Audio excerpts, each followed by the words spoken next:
बिहार के deputy CM और कुशवाहा के बड़े नेता सम्राट चौधरी बिहार के लौकुश के सबसे बड़े नेता और बिहार के मुख्यमंत्री नीतीश कुमार को ही पद से हटाने चले थे और इसके लिए उन्होंने सौगंध भी खाई थी। कहा था कि नीतीश कुमार जब तक बिहार के सीएम की कुर्सी से नहीं हटेंगे तब तक ये पगड़ी हम नहीं खोलेंगे। लेकिन हुआ क्या, अब उल्टा पड़ गया।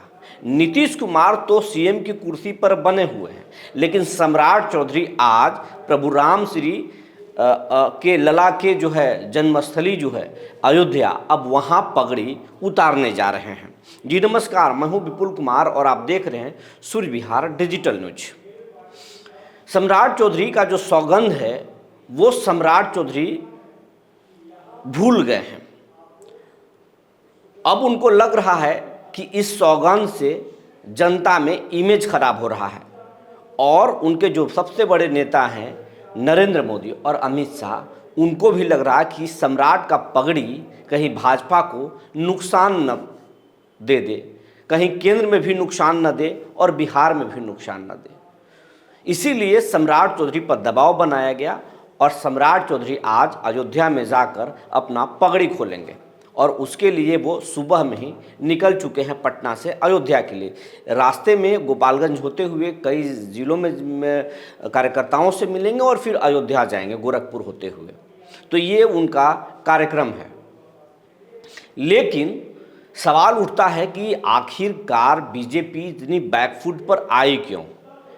सम्राट चौधरी अब तक अपना पगड़ी नहीं उतार रहे थे लोकसभा चुनाव के बाद, लेकिन अब अचानक क्या हुआ लोकसभा चुनाव के बाद कि न सिर्फ सम्राट चौधरी बोले कि 25 के चुनाव में नीतीश कुमार के नेतृत्व में लड़ा जाएगा, नीतीश कुमार ही हमारे नेता हैं। विजय सिन्हा ने भी यही बात दोहराई, लेकिन उसके बाद अश्विनी चौबे ने एक ऐसी बात कह दी जो नीतीश कुमार को चुभ गया। अश्विनी चौबे ने कह दिया कि 2025 के चुनाव में भाजपा के नेतृत्व में बीजेपी में यहाँ चुनाव एनडीए लड़ेगी और बीजेपी के नेतृत्व में ही सरकार बनेगा। और ये बात जो है नीतीश कुमार को चुभ गया और नीतीश कुमार इसके लिए जो है बहुत परेशान हुए और सम्राट चौधरी को भी तलब किया था। और इसकी खबर जो है, इसकी भनक जो है दिल्ली को भी लग गई। शाह और मोदी भी बेचैन हो गए। और आपको एक अंदरूनी बात बीजेपी के बताने जा रहे हैं।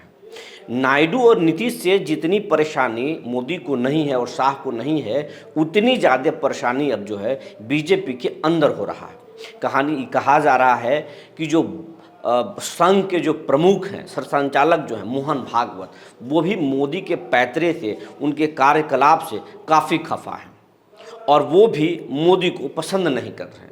यही नहीं, नितिन गडकरी तो खुल्लम खुल्ला मोर्चा खोले हुए हैं। अभी इधर शांत है, लेकिन अंदरूनी जो है वो मोर्चा खोले हुए हैं। शिवराज सिंह चौहान, जिनको इन लोगों ने मुख्यमंत्री से हटा दिया था और मोहन यादव को बनाया था, अब शिवराज सिंह चौहान भी केंद्र में मंत्री हैं और कृषि मंत्री हैं और शिवराज सिंह भाजपा के बड़े कद्दावर नेता हैं। वो भी अंदर अंदर शीत युद्ध चला रहे हैं।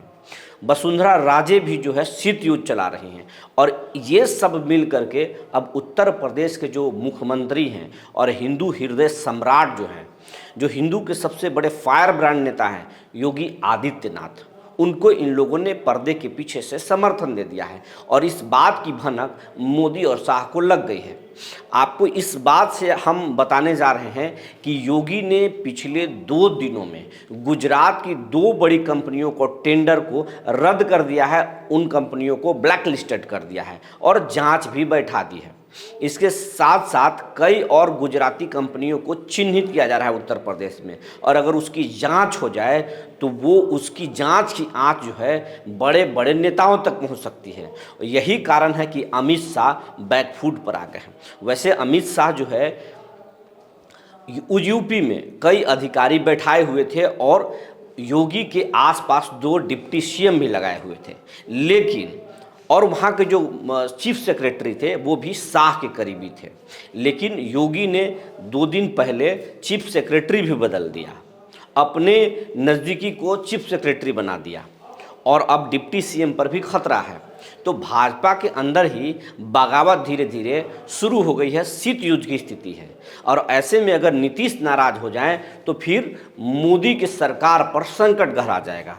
इसीलिए शाह ने दबाव बनाया और सम्राट चौधरी अब अपनी पगड़ी उतारने जा रहे हैं। नीतीश कुमार को कुर्सी उतारने जा रहे थे और नीतीश ने सरेआम जो है उनका पगड़ी उछाल दिया और अब पगड़ी वो अयोध्या में उतारने जा रहे हैं। तो ये स्थिति है। सम्राट चौधरी जिस तरीके से राजनीति कर रहे थे और बड़ी बड़ी बात बोल रहे थे, उनको लग रहा था कि ये कुशवाहा कार्ड खेल करके उपेंद्र कुशवाहा से वो बड़े नेता कुशवाहा के बन जाएंगे और भाजपा उन्हें सीएम बना देगी, सीएम के चेहरा बना देगी और नीतीश कुमार को वो दरकिनार कर देंगे। नीतीश खत्म हो जाएंगे और फिर सम्राट चौधरी बिहार के सीएम हो जाएंगे। इसीलिए वो फायर ब्रांड नेता के तरफ से जो है वो बिहार में बड़े बड़े बयान दे रहे थे और उसी तरीके से बोल रहे थे। उनकी लोकप्रियता भी बहुत तेज़ी से बढ़ी थी, इसीलिए उनको बिहार का प्रदेश अध्यक्ष बनाया गया था और फिर डिप्टी सीएम भी बनाया गया था। लेकिन लोकसभा में चुनाव में जिस तरीके से बीजेपी जो है का परफॉर्मेंस अच्छा नहीं रहा, नीतीश कुमार उनसे बेहतर तरीके से खेले, कुशवाहा जाति की एक भी वोट को सम्राट चौधरी ट्रांसफ़र नहीं करा पाए, उपेंद्र कुशवाहा खुद हार गए। ऐसे स्थिति में जो है सम्राट चौधरी पर संकट गहरा गया और नीतीश कुमार भी नाराज़ हो गए अश्विनी चौबे के बयान से। इसीलिए दबाव बनाया गया सम्राट चौधरी पर और सम्राट चौधरी आज अब पगड़ी उतारने जा रहे हैं।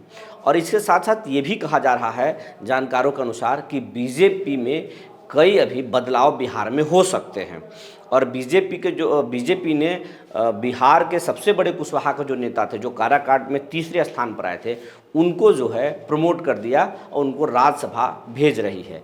तो ये राज्यसभा जाना भी सम्राट चौधरी के लिए खतरे की घंटी है, क्योंकि अब बीजेपी ने साफ कर दिया कि सम्राट नहीं, उपेंद्र ही कुशवाहा का बड़े नेता हैं। तो इस तरीके से जो है सम्राट चौधरी का कसम, सौगंध और पगड़ी दोनों जो है अब उतरने जा रहा है। तो ये तमाम जानकारी थी जो हमने आपको बता दिया। तब तक के लिए धन्यवाद।